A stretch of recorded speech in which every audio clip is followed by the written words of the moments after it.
Think about that verse right there, how that hits. If you will only have faith of a mustard seed.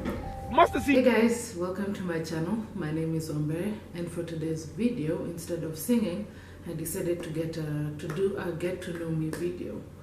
So I'll title it The Day That Changed the Rest of My Life. So that date was April 27th, 2014. But before I get to that date, I just want to go years back so we can see how things rolled up to that day. So when growing up, I was around believers, my mother, my auntie. Yeah, my mother and my auntie being the biggest influence. So when I was young and at an age of understanding, I gave my life to Christ. Because anyway, from when I was young, I was going to church. I grew up with influence of morals, values, understanding what it means to be a Christian, the what's and nots to do. So yeah. So by the time when I was now I'm in primary school, I used to be dissed a lot, especially from class 5, 6, 7, 8. I was dissed a lot for being holy because I was not doing what not everyone, but most of the people were doing. I had my values. I didn't know a lot of things because I never used to watch or listen to what many of them were listening to. But the Lord protected me because I didn't care. I would even laugh with them as they laugh at me to the point they got so bored of dissing me. So they would diss me and I would laugh with them, so what's the whole point anyway? But things changed when I went to high school. When now I was out of the home where it's the surrounding of, you can come from school, you hear a lot of things, you see a lot of things, but then you come back to that comfort, protection, where your family reminds you of your values. You go to church, stuff like that, just that surrounding that reminds you of who you are. So now when I went to boarding school in high school, things started to change. Because at this time I don't come home, I barely come home, maybe midterms and closing days. So that's like 3 months or so in school with barely no church, no influence of your family who is putting you back onto the right path. Because I remember now when you go to boarding, you have people from different religions, different beliefs. They were brought up different. Some don't even know what church is. So now you start hearing stories. So now seeds are being sown into my mind and my heart. And I'm starting to flow with the ways of the world.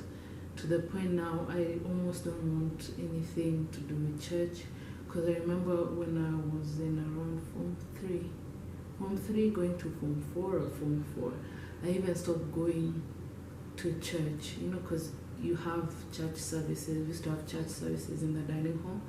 So I even stopped going to church because I was like, what's the point?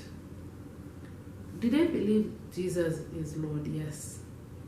But did I believe that I have to follow the Bible? No. That was it, yeah. I just wanted to do my thing, have fun. I was saying I'm young. So now when I finish high school, now that's when things really go downhill. Because now I'm not going to school, I'm chilling at home waiting to go to uni, so I have a lot of free time. So I made wrong decisions that led to a lifestyle of sin for many years. So I remember when I joined uni, I'm in uni now, and I start flowing with the lifestyle. Instead of going home after classes, I go to places I'm not supposed to be at, doing things I'm not supposed to do. I made friends that were not right for me, made the wrong friends, wrong connections, had the wrong relationships. Every decision I made was wrong. But I was so called having fun. So anyway, because I was still living at home, I made the decision that I would stop going to church. Because I'd gone from one church to another, and I was like, what's the point of going to church if even I'm not focused my mind is thinking on things I want to be doing at that time, so I'm just wasting my time going to church anyway. So I made the decision I'd stop going to church. So months pass, years pass, on and off church. But then this is on and off church. But then one day in 2013, I was invited to go for a conference. So because the person who asked me is close to me, I said, hey, instead of, let me just do this one thing to make them feel loved. That was the whole point. So there was a lot of hindrance for me to go that day, because the night before that, I almost never made it home. But in my heart, I'm hearing, go home so you can go for the conference tomorrow. So I did make it home and I went for the conference. So now during the worship service, this lady walks up to me, who I later found out is a pastor and married to a pastor. She came up to me and asked me, where do I serve in ministry? And I'm like looking at her and wondering, when you look at me, do I look like I serve in ministry? I just look so of the world. So she looked at me like those ones, like, I want an answer. I'm not leaving until you give me an answer. So I thought about it, and I remembered when I was young, I was in the choir. So I said, I used to serve in the choir when I was young. Then she looks at me and tells me, yeah, you do look like you'll help the praise team. So I'm like, first of all, I don't want anything to do with church. I can't sing. But even before I could give her any other answer, she walked away like she was done. What she needed to say was said, so she left. So after that day, after that conference, I told my family about it, more like for a laugh, because like even them, they're like, look at you. Yeah, so that was forgotten, to be honest. I was forgotten. So now I'm still continuing life as usual, the way I know it, not feeling guilty about nothing. But there, if I was honest, there's some days when I was with some certain people who are really close to me, I would say, do you think what we're doing is sin? That means that seed that was sown when I was young, the lifestyle I was brought up in when I was young, was still in me. So sometimes, yes, I would feel like it's sin, and other times I just didn't care. And most of the time, yes, I didn't care. So now we're in 2014, and one day I'm going to uni, and mom asks me, you've truly decided that you'll never go to church again? And I looked at her, and when her asking me that question was a question out of heart, because that was one of the things my mom was always valued for me when I was young, going to church, being part of the church, being in the Word. So I just looked at her, and I could see the disappointment I brought in her life. The decisions I've made, the way I was living, was just a disappointment. So I said, let me let me make her happy until the day I leave home and I can do what I want. So I said, okay, on Sunday I'll start going back to church. And honestly, I saw a smile on her face. The first time she was happy. So now let's just go to Sunday. Sunday I go to church. I wake up, I'm like, oh, do I need to do this? But I go because I made a promise. So when I go to the service and the pastor starts to teach, she's teaching on my lifestyles. On my lifestyle, not lifestyles. On my lifestyle, on what I'm doing, how I'm living, the choices I'm making, and I'm like looking at my family like, did you guys bring me as an intervention? Did you tell the pastor what to preach about so that I can change? So I was like, what's up? What's happening? So even after the service, my family was looking at me like, no, we didn't talk to her, if that's what you're thinking. So that week was easy, whatever, continued my life, not caring much. Then the second Sunday, now that's when things started to change. because the pastor was still preaching about the same thing. So now by Monday, I'm feeling so convicted in my heart. Like, when you were young and you would watch those cartoons with the devil and the angel, the good and evil. So there was that fight in my mind. And I was like, my heart is telling me, cut off everything that you have right now. And my mind is telling me, nah, you're good. Just stick with it. Don't lose all you have. It was a real fight, because even I remember I moved my phone from my pocket and I was about to like cut everything I know, everyone I know. But there was still a fight on stay. Stay with these people, stay with this lifestyle, stay. So even I know I was having a lot of interesting conversations with the people I was with at that time, because I was having such a battle. But then it's like, towards the end of the week, I was like, you know what? I choose to stay with the lifestyle. Whatever happens in my life. Like, I'm willing to, I even thought about it, I was willing to go to hell for it. Because, you know, me growing up, I knew there was hell and there's heaven, so I couldn't deny it. So I was like, you know what? No one understands me. So if hell is what I'm going to go through, it's worth it. That's a decision I'd actually made. Now things changed on Saturday. And now this is the Saturday of April 27th, 2014. It was weird because the day was normal. We even went for a family gig. It was normal. Had laughs. It was a good day. Talked to the people I usually talk to. Then well, it was at night. Now I've gone to bed and I'm prepping to wake up to go to church in the morning. So it's around 9-ish, 10-ish.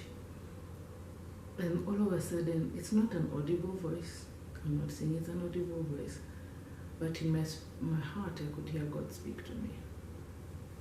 I think this was the first time I felt like that. I could hear God speak to me and telling me, pick up your phone. Just pick up your phone. Just that, pick up your phone. So I pick up my phone, dial a number.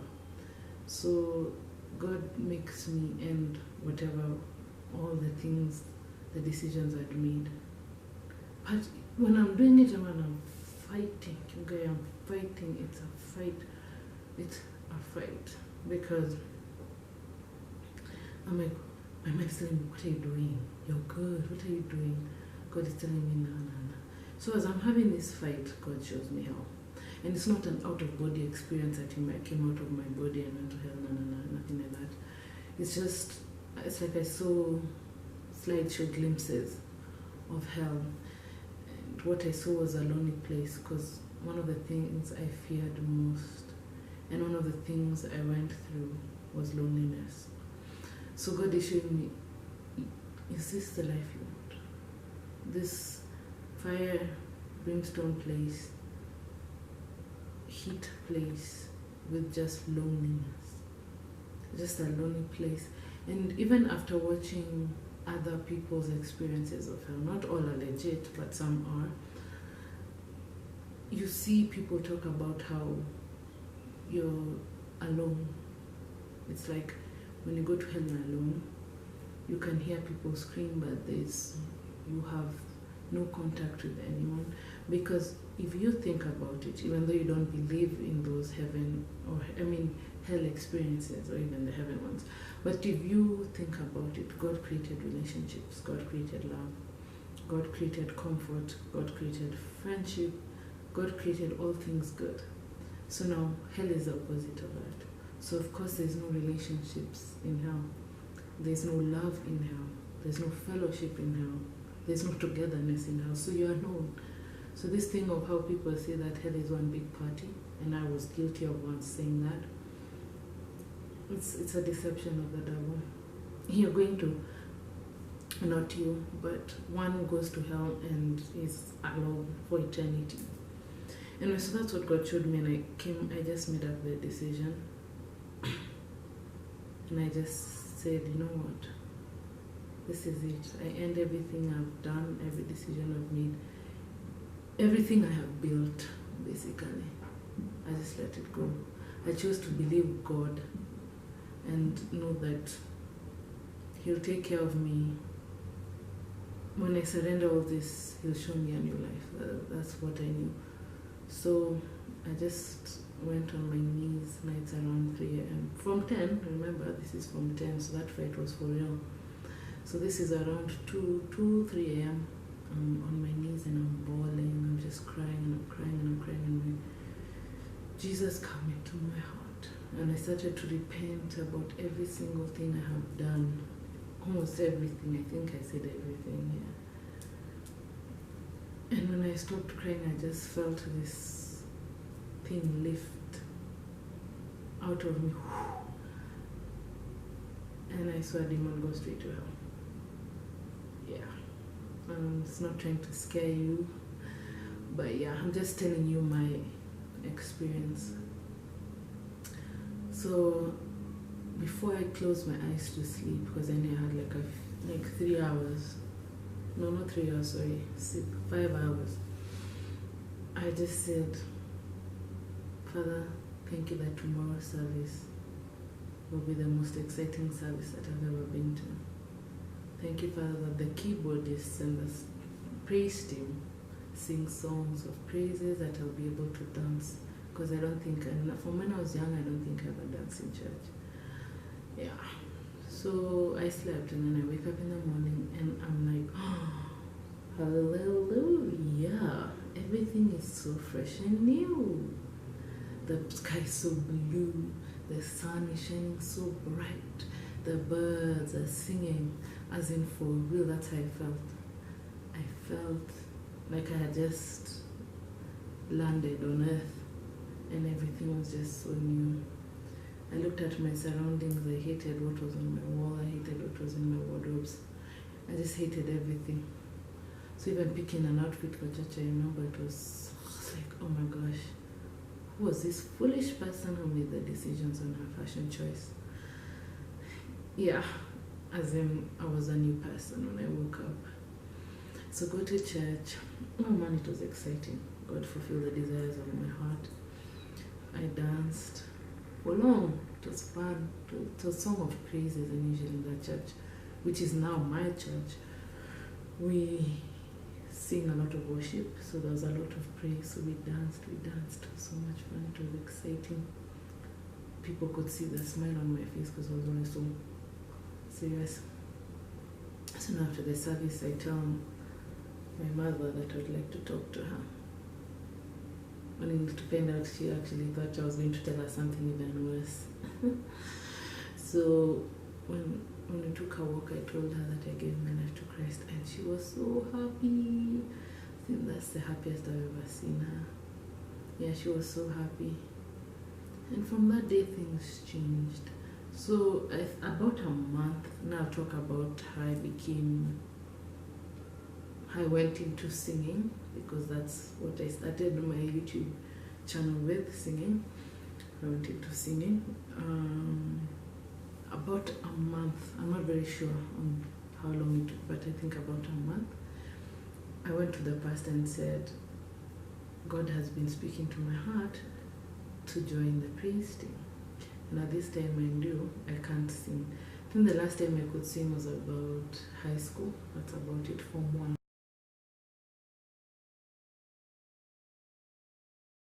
So the last time I remember singing was about high school.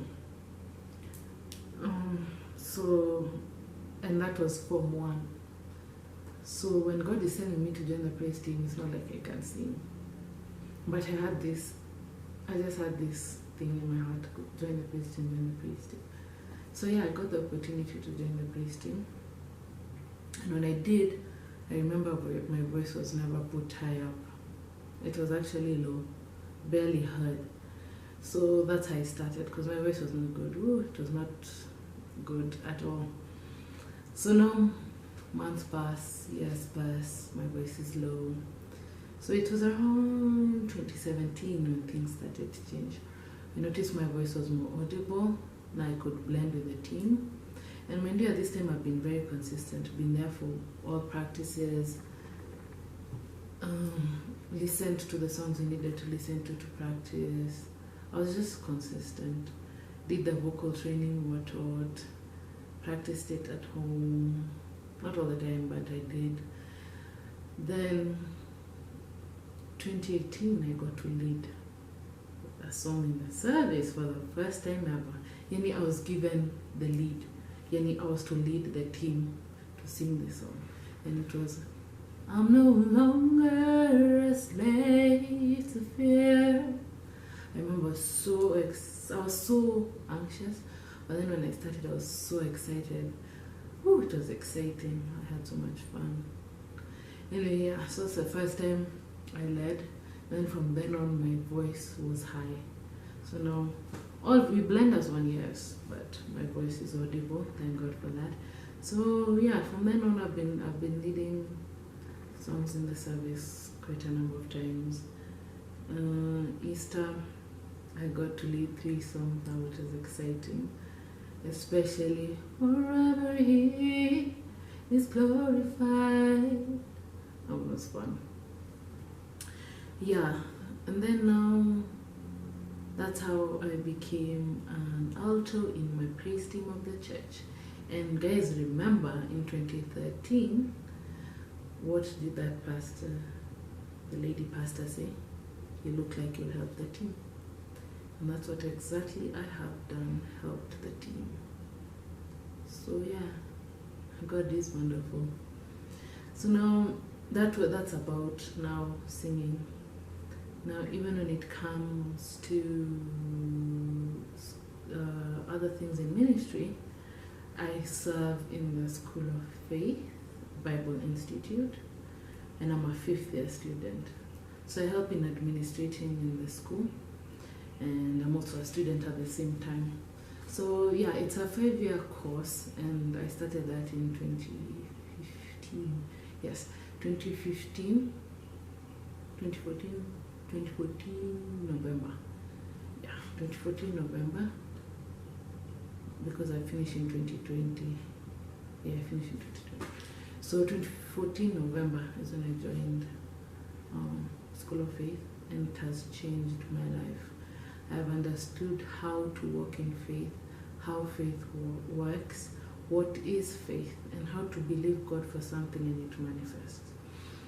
Then it's different from dubbing it as religion, because it's not religion, it's actually faith. I won't say much on that, because if I explain too much, you won't understand what I'm saying. So I'll just leave it at its faith. As I grow in this channel and I get more following, I'll explain more on what faith is, because I know God wants me on YouTube to help guys understand God.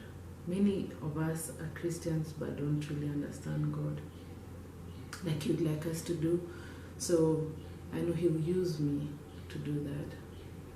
So my life changed, the day that changed my life for the good. It's been 5 years. I've enjoyed my life. Oh, I have truly enjoyed my life. I have seen God's blessings. God, let me just say this shortly.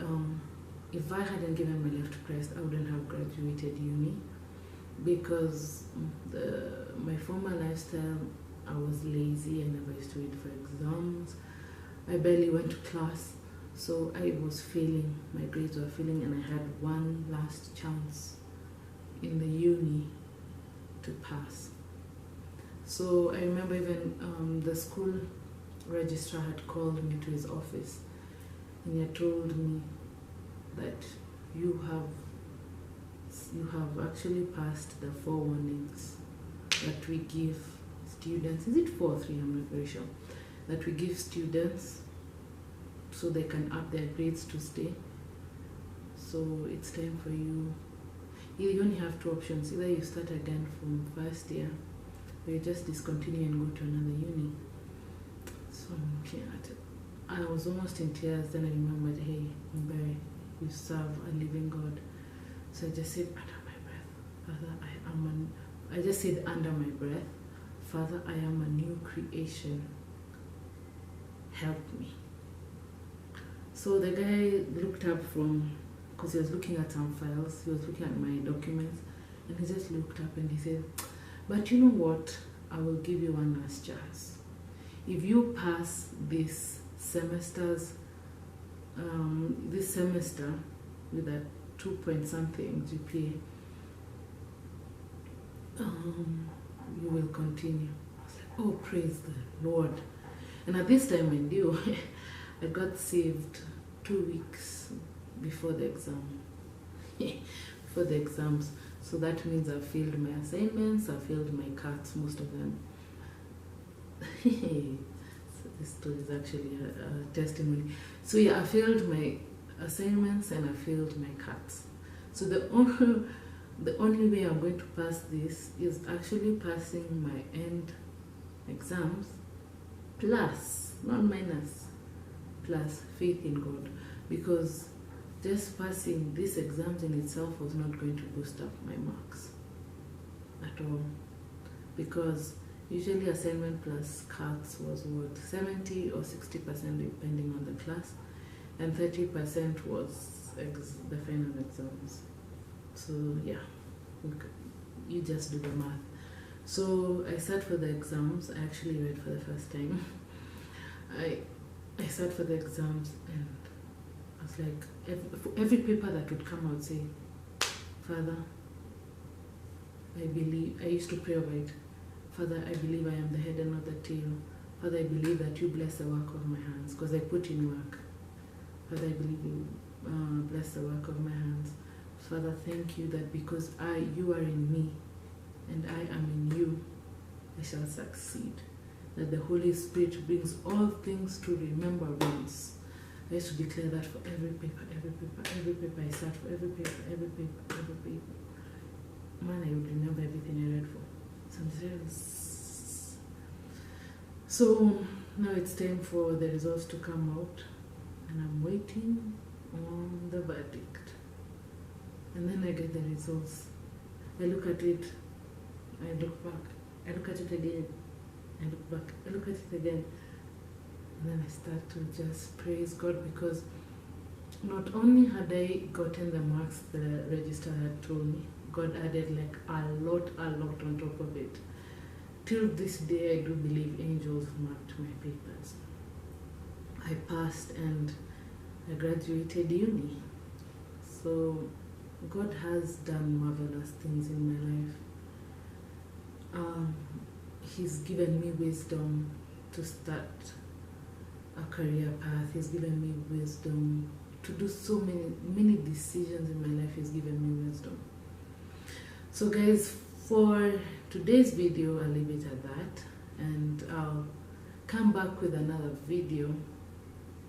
Let me not give a date, because the last video I said next week and I didn't shoot any video last week. So I'll just come back with another video. It could be a song, it could be advice, it could be anything.